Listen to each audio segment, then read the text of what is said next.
Dennis Scott, one of the great shooters in NBA history, is on the program. Dennis, good morning. How are you? Good morning, Dan. Thanks for having me. Who gave you that nickname 3D?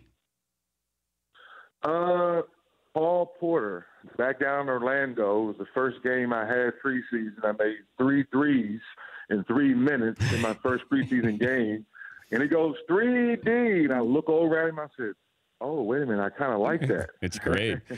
How would you be in today's game where the great emphasis on three-pointers?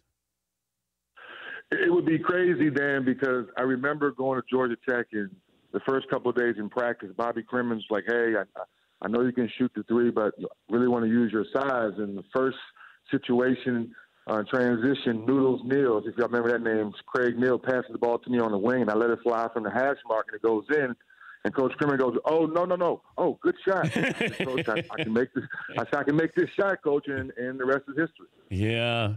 I like in your shot, you and Del Curry, Steph's dad, were kind of similar. I always felt that it was just great form. It wasn't necessarily a jump shot as much as it was just pure form. Do you see similarities with you and Del Curry?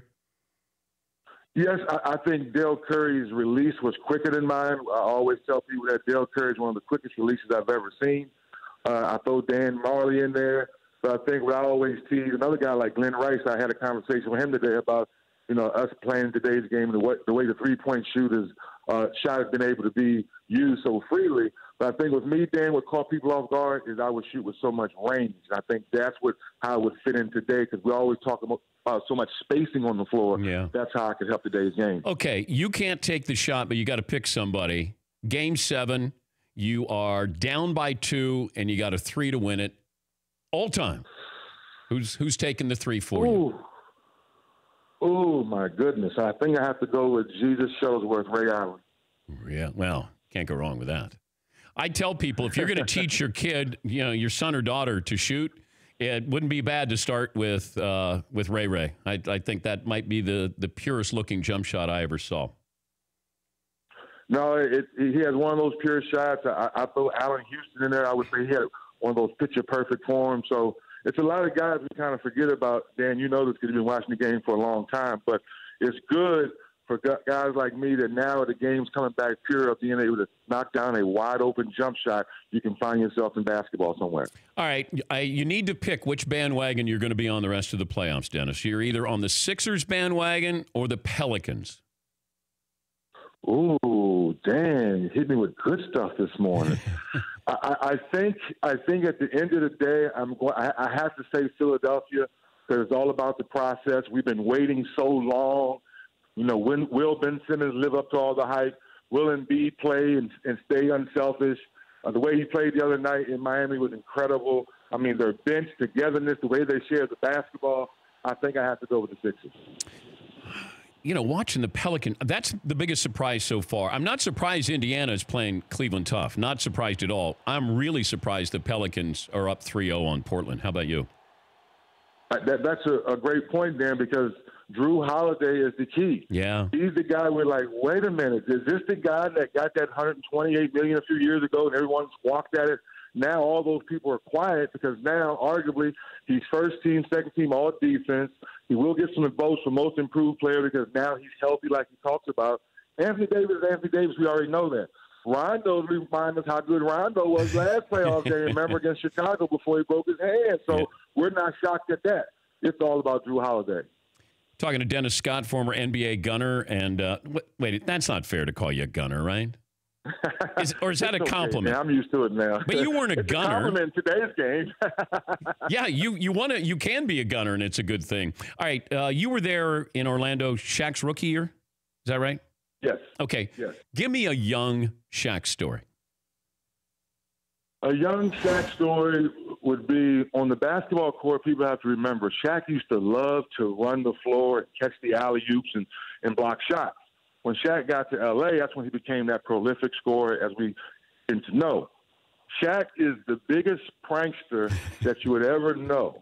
Biggest prankster you would ever know. So the only small story I share real quick, may he rest in peace, Brooks Thompson was a rookie coming in right after Shaq.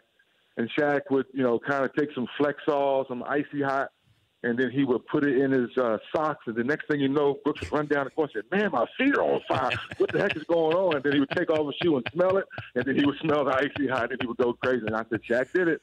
Did Shaq run around naked and give people hugs? I know he did it later in his career, but that was always the rumor, Dennis. Oh, my goodness, Dan, you've done your homework this morning. Yes, that's very true. Shaq would put on his shoes and socks first, which he kind of stole from me, and then he'd walk around the locker room and ask everybody are they ready to play.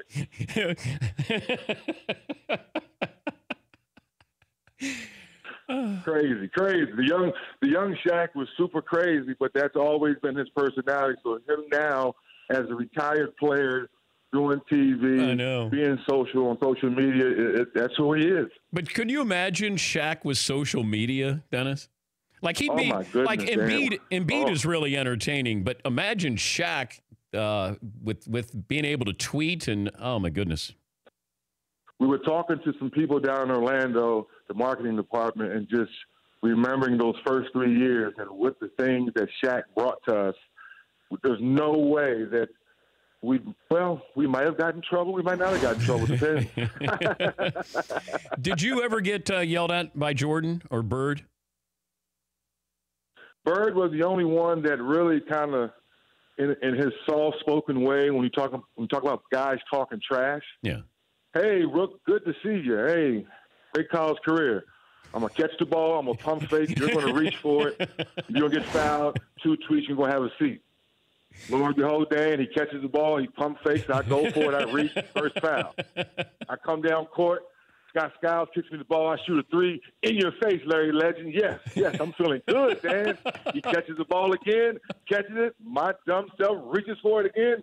Tweet, go have a seat. I see second quarter, Rook. So that's how Larry Bird christened me into the NBA. But Jordan didn't do that? He didn't give you grief? No, Jordan, because I never really guarded him. And Jordan wasn't really a trash talker unless you really woke him up. And I think that was the part playing against him.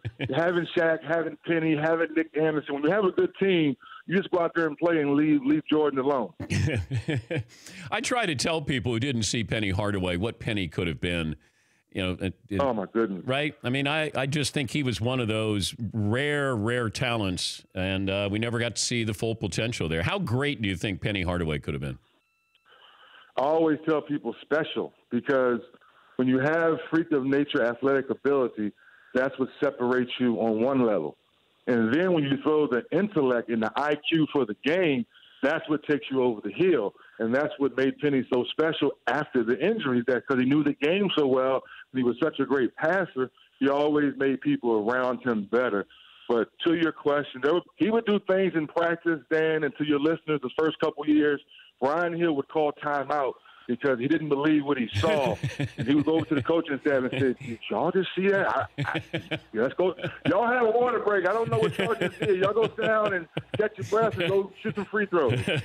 That's how good Penny was. Yeah, I know. What could have been. It's a shame they never got a championship there, but man, you had all the pieces in place. He's Dennis Scott, NBA on TNT analyst. Dennis, hey, great to talk to you again. Love to have you back, and safe travels coming up for the playoffs.